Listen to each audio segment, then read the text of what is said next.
அப்ப அந்த பள்ளியில் அவங்களே ஏச மாட்டாங்க, நாங்களே ஏச மாட்டோம். அப்பயே மூடி வச்சிருக்கா அவங்க இப்படியே சந்தேகம் கொண்டு வரும் தானே. என்னன்னு சொல்ல புரிஞ்சு சொல்லலாம், ஏச மாட்டாங்க சரிதான். அவங்க வந்து பிள்ளையான ஒரு வணக்கத்தை செய்வாங்க. அந்த இடத்துல எப்படி சீயங்களை பற்றி நெஞ்சுகளில் மாறுபோல் அடிச்சுக்கொண்டு யாழி கோஷம் போடுறது, சத்தம் போடுறது, இல்லாத பொருள் அதிர்க்கிறத செய்வாங்க. அவங்க அந்த இடத்துல வந்து என்ன செய்வாங்க சொன்னா, கரத்தில் தொழுகை நடந்தாலும் அங்கே போக மாட்டாங்க, இங்க இருந்து பெரிய கோஷங்களை பிரிப்பாங்க. இது ஒரு பிரச்சனை.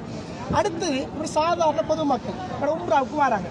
அவங்களுக்கு தெரிந்த 5 வக்து தொழுகையும் பரலான நோன்பும் கடமையான ஹஜ் சகாத்து கொடுக்கணும். இதுகளுக்கு அவங்களுக்கு ஷியா யாரு சுன்னி யாரு அடுத்த விஷயம் தெரியாது. இது இந்த மார்க்கத்தில் இருக்கக்கூடிய செயலா இல்லாத சில விஷயம் தெரியாது.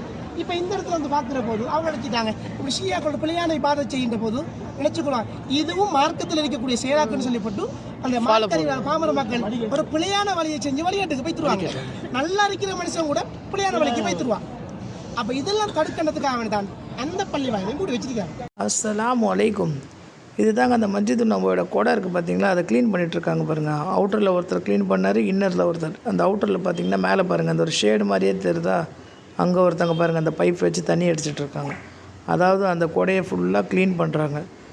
அது பார்த்திங்கன்னா பார்க்க தான் வெள்ளையாக இருந்துச்சு. அது கழுவிட்டு அப்புறம் பயங்கரமாக டஸ்ட் இருந்துச்சு. பார்த்திங்கன்னா இங்கே 2 பேர் கழுவுறாங்க பாருங்கள். இன்டீரியரில் 2 பேர், அவுட்டில் 2 பேர் கழுவிட்டுருக்காங்க.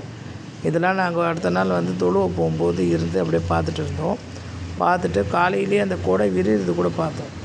இதுதான் மஸ்ஜிதுல் நபவியோட இந்த சைடில். இங்கே எதிரில் தெரிஞ்சு பார்த்திங்களா ஒரு க்ரீன் கலர் தூண் மாதிரி இருக்குல்ல, அந்த தூண் தான் முதல்ல நபி ஸல்லல்லாஹு அலைஹி வஸல்லம் அவர்களுடைய காலத்தில் மஸ்ஜிதுல் நபவி கட்டப்படும் போது கட்டது அந்த ஒரு தூண் தான். அதை இன்னை வரைக்கும் மாற்றாமல் அப்படியே வச்சுருக்காங்க, அது பழமைக்காக.